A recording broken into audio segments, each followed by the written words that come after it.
Pelo sinal da Santa Cruz, livra-nos Deus, nosso Senhor, dos nossos inimigos. Em nome do Pai, do Filho e do Espírito Santo. Amém. Vinde, Espírito Santo, enchei os corações dos vossos fiéis e acendei neles o fogo do vosso amor. Enviai o vosso Espírito e tudo será criado, e renovareis a face da terra. Oremos. Ó Deus, que instruíste os corações dos vossos fiéis, com a luz do Espírito Santo, fazei que apreciemos retamente todas as coisas, segundo o mesmo Espírito, e gozemos sempre da sua consolação, por Cristo Senhor nosso. Amém. Convido a você a se aproximar de Jesus sacramentado, através da sua imaginação. Ponha o seu coração perto de Jesus, numa capela, uma igreja mais próxima de você. Vamos juntos fazer a nossa comunhão espiritual. Graças e louvores se deem a todo momento ao Santíssimo e Diviníssimo Sacramento. Graças e louvores se deem a todo momento ao Santíssimo e Diviníssimo Sacramento. Graças e louvores se deem neste momento ao Santíssimo e Diviníssimo Sacramento. Glória ao Pai, ao Filho e ao Espírito Santo, como era no princípio, agora e sempre. Amém. Comunhão espiritual. Eu quisera, Senhor, receber-vos com aquela pureza, humildade e devoção, com que vos recebeu a vossa Santíssima Mãe, com o Espírito e o fervor dos santos. Muito bem, estamos ainda lendo o Evangelho de Mateus e vamos agora acompanhar o capítulo 7, versículos de 1 a 5. Naquele tempo, disse Jesus aos seus discípulos: Não julgueis e não sereis julgados, pois vós sereis julgados com o mesmo julgamento com que julgardes, e sereis medidos com a mesma medida com que medirdes. Por que observas o cisco no olho do teu irmão e não prestas atenção à trave que está no teu próprio olho? Ou como podes dizer ao teu irmão: deixa-me tirar o cisco do teu olho, quando tu mesmo tens uma trave no teu? Hipócrita, tira primeiro a trave do teu próprio olho, então enxergarás bem para tirar o cisco do olho do teu irmão. Muito bem, caríssimos irmãos e irmãs, vemos nosso Senhor que nos fala nesse Evangelho e, como em outros lugares, quando ouvimos Jesus dizer não sereis julgados ou sereis medidos, tem como sujeito o próprio Deus, ainda que esteja não de forma explícita, como se estivesse da seguinte forma: não julgueis os outros e não sereis julgados por Deus. Mas sabemos que se refere a Deus. E é claro que o juízo de que se fala aqui é sempre um juízo condenatório. Portanto, se não queremos ser condenados por Deus, não condenemos nunca o nosso irmão, pois Deus mede como medimos e perdoa como perdoamos, e socorre-nos da maneira e com as entranhas com que nos vê socorrer. Então veja, Jesus, ele nos alerta de que a maneira com que nós julgarmos os nossos irmãos, nós seremos julgados por Deus. Na maneira com que nós medirmos os nossos irmãos, também seremos medidos por Deus. Então, pensar naquelas palavras que nosso Senhor nos pede de sermos misericordiosos como o Pai é misericordioso. Jesus, então, condena no Evangelho que nós acabamos de ouvir o juízo que fazemos temerariamente acerca dos nossos irmãos, quando por pressa ou por malícia julgamos com desaprovação o seu comportamento, os seus sentimentos e as suas intenções. Então, Jesus está aqui dizendo que nós devemos ter muito cuidado, porque corremos o risco o tempo todo de fazer um juízo temerário, né? Às vezes nós não temos os elementos para julgar uma situação e já condenamos logo, né? Dizendo, olha o comportamento daquele fulano, né? Fez por causa disso, isso, né? E aí quando nós vamos analisar de fato, não é nada disso que nós havíamos pensado. É um juízo temerário. Ou quando nós julgamos a intenção de alguém diante de algum ato que ela faz, né?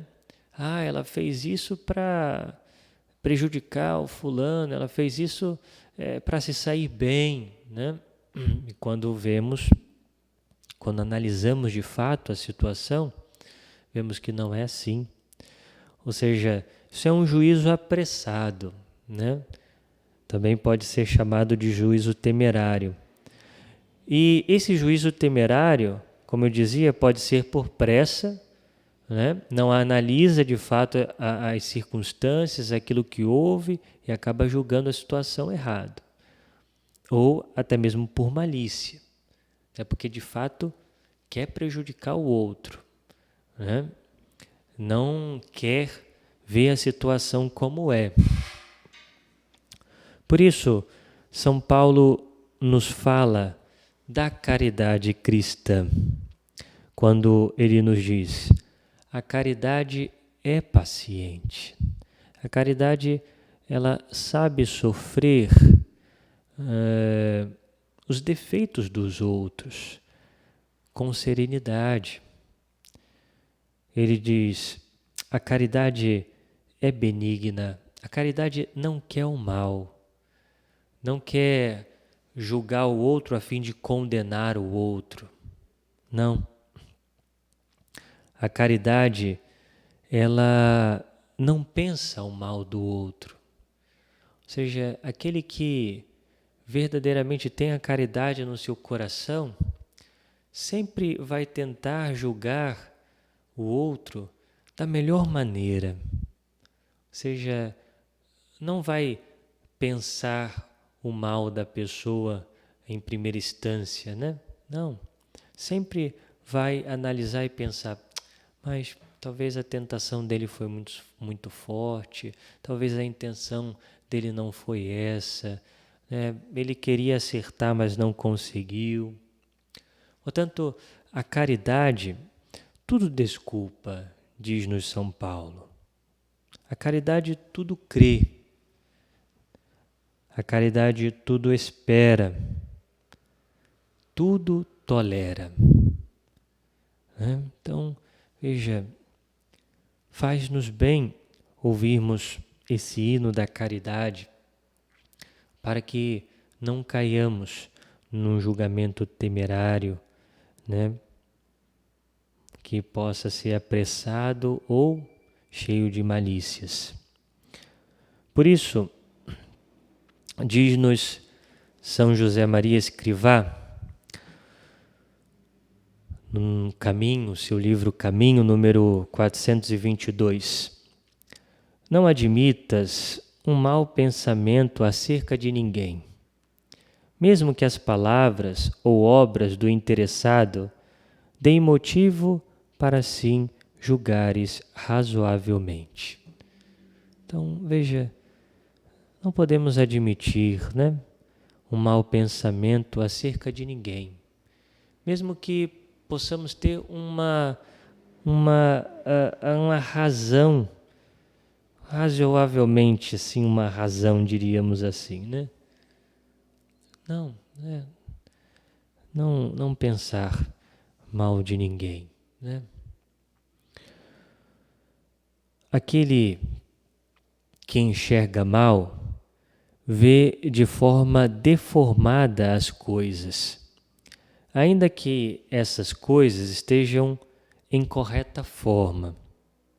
Veja, quando uma pessoa ela tem uma deficiência visual, ela sempre vai ver os objetos, as coisas, as pessoas deformadas. Mas isso não quer dizer que aquelas coisas são assim, Porque o defeito não está na coisa que se vê, mas naquele que está vendo, Ou seja, ele tem um problema visual. Por isso nos diz Santo Agostinho: procurai adquirir as virtudes que crede que faltam nos vossos irmãos, e já não vereis os seus defeitos, porque já não os tendes vós. Então, veja, aqui a gente precisa analisar uma realidade. Quando nós teimamos em querer julgar os outros, ver defeitos nos outros, na verdade, esses defeitos, eles estão primeiro em nós. É muito fácil observar isso. Quando um defeito numa pessoa ou algo numa pessoa nos incomoda muito, provavelmente nós temos esse mesmo defeito. Nós fazemos a mesma coisa. Nós cometemos o mesmo erro. E o que a gente precisa fazer? A gente precisa encontrar, então, a cura, da nossa visão, para que nós vejamos nitidamente, possamos ver, então, o outro que, na verdade, não tem esses defeitos, mas esses defeitos estão em nós. Então, quando algo incomoda em nós com relação ao outro, procuremos primeiro nós mesmos vencermos essas dificuldades, esses defeitos. É isso que nosso Senhor está dizendo. Às vezes a gente quer corrigir o outro, quer condenar o outro, quer tirar o cisco do olho do outro, mas, na verdade, há uma trave no nosso olho que a gente não percebe. E aqui não quer dizer que nós não tenhamos o direito de corrigir, porque nós também temos defeitos. Não é isso, senão ninguém poderia corrigir. A questão é, se eu tenho o mesmo defeito do meu irmão, aquele mesmo defeito, e às vezes ainda mais arraigado, eu não tenho o direito de corrigir o irmão. Eu preciso antes me corrigir. Talvez eu me incomodo porque o irmão fez fofoca,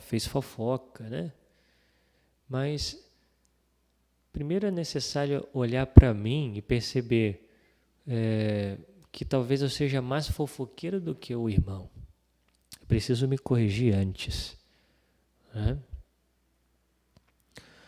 Por outro lado, fazer crítica, destruir, não é difícil.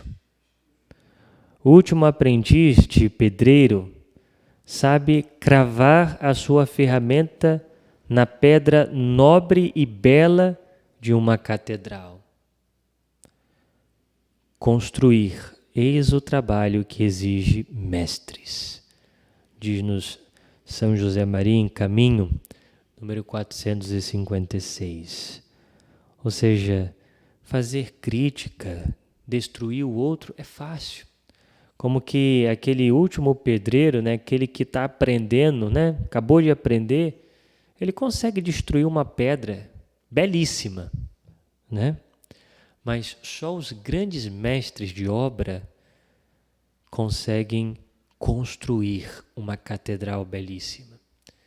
Então, somente as pessoas realmente boas, que vivem a caridade, que querem imitar a nosso Senhor Jesus, vai ajudar na construção do outro, né?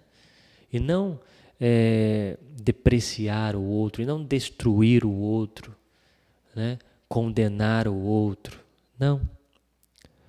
Por isso, devemos nós, antes de mais, fazer um exame de consciência, né? E observarmos as nossas falhas, os nossos defeitos, para que antes pensemos em corrigir o nosso irmão. E, ao mesmo tempo, não se deixar levar pelo julgamento temerário, pela condenação do outro, mas se nós pedimos a misericórdia de Deus em tantos momentos, se vamos ao sacramento da confissão, se no ato penitencial pedimos perdão a Deus, como que nós podemos condenar o irmão? Dizer que o irmão não tem jeito, dizer que o irmão não presta, dizer que o irmão é isso e aquilo. Não. Imagine se Deus dissesse isso de nós. Deus não faz isso conosco e não devemos fazer com o nosso irmão. Ou seja, com o modo com que nós julgarmos os nossos irmãos, seremos julgados. E o modo com que nós medirmos os nossos irmãos, nós também seremos medidos. Peçamos à Virgem Santíssima, a nossa Mãe, para que ela nos ajude sempre mais a nos corrigir, a olhar para nós, a sermos misericordiosos, assim como a Mãe, que é a nossa advogada, que nos defende sempre quando nós falhamos, possamos também nós imitar a Virgem Maria e recorrer a ela sempre que necessitarmos. Nós os damos graças, Senhor Deus, por esse tempo de meditação e pedimos o seu auxílio para que possamos colocar em prática aquilo que meditamos. Glória ao Pai, ao Filho e ao Espírito Santo, como era no princípio, agora e sempre. Amém. Muito obrigado pela sua companhia nesse dia de hoje, nessa meditação. Se você ainda não se inscreveu no nosso canal, se inscreva, faça parte, então, dessa família evangelizadora e, ao mesmo tempo, compartilhe os nossos vídeos, para que você também possa evangelizar, nos ajudar na evangelização. Louvado seja o nosso Senhor Jesus Cristo, para sempre seja louvado.